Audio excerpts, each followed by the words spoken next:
Today we are going to look at the trade appraisal. Let me set the stage for you. You have just finished an awesome test drive, and your customers are definitely wanting the vehicle that they just test drove. You find out they have a trade-in, and suddenly your heart drops into your stomach as your mind races to a familiar scene of a customer wanting twice what their car is worth, and you're losing the sale over that trade-in.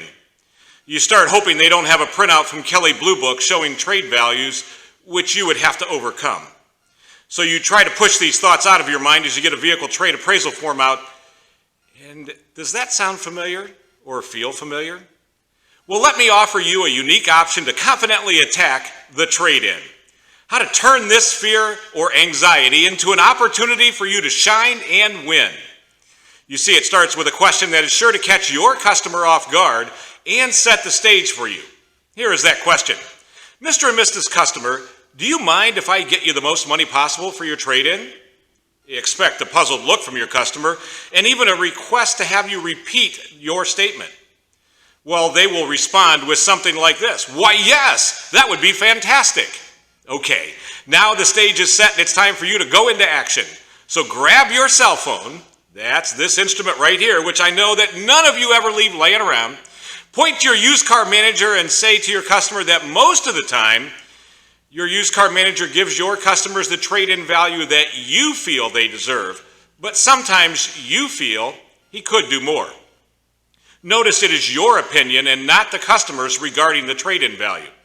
Now state to your customer that your dealership's best buyer, and give a name, and in this case we'll use Jeff, gave each of the salespeople a list of trade-ins that he wants to buy from your used car manager, and their trade-in is on that list. Ask your customer to follow you and go out to their trade-in, and now begins your performance. You see, it is here that your trade appraisals become a fun challenge. With your cell phone, call your manager and begin your call something like this. Hey Jeff, this is Rick. Hey, I've got some very important customers here. I like to call them VIPs. And they've got this 2010 Honda Civic LX. And I know it's on your list, so I wanted to give you first right of refusal on it. Well, sure. At this point, you go in, you start the car, you turn on the air. Yep, the air blows cold. Sure. And then you turn on the heat. Yep, feels like I'm in Hawaii. Nope, no loud engine noise. Sure, I'll ask them. And so at this point you ask your customer, so what have you done to your vehicle in the last 12 months? Well, your customer, thinking to build value, will immediately tell you what money they've put into their vehicle to make it up to par or up to the condition that it's in right now. And now begins your walk around.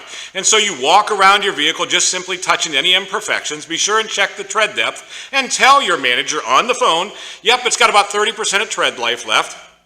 Work your way all around the side, the back, the front of the vehicle, pop the hood, turn the car off, pull out the dipstick, smell the dipstick, and then tell your manager, nope, it doesn't smell burnt at all.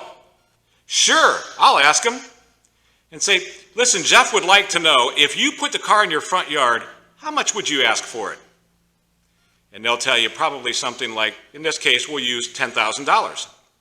$10,000. Oh, I don't know whether I want to ask that question. Sure. Hey, I'll take one shot at it. Okay, Jeff, just a second. If Jeff were your next door neighbor and he wanted to buy your car and he was your best friend, how much would you sell him the car for? You know, it's amazing, but a lot of times your customer will turn and say, about $1,500 to $2,000 left. Oh, probably $8,000. $8,000. Uh-huh. Sure thing.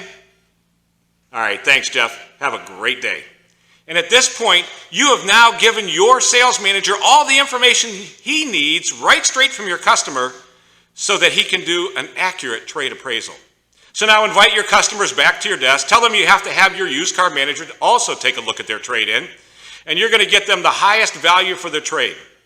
You finish filling out the vehicle trade appraisal by asking one more question. If you were to keep your vehicle for the next 6 months, what would you do to it? Well, after you do that, take the vehicle trade appraisal and go give it to your manager. See, what you have just done is you have set the stage for your customer to actually shake your hand thanking you for the trade-in value that you're going to give them. What, you say? You don't think that's ever going to happen? Well, let me tell you, if you've done this, in my next video, I will show you how to make that happen and eliminate the obstacle of a trade-in in your negotiation. And you have given your manager the best information he or she could possibly have to put this deal together for your customer and for you. Well, have a great day selling, and remember, winners don't follow. They take the lead and do what others don't want to do or are unwilling to do.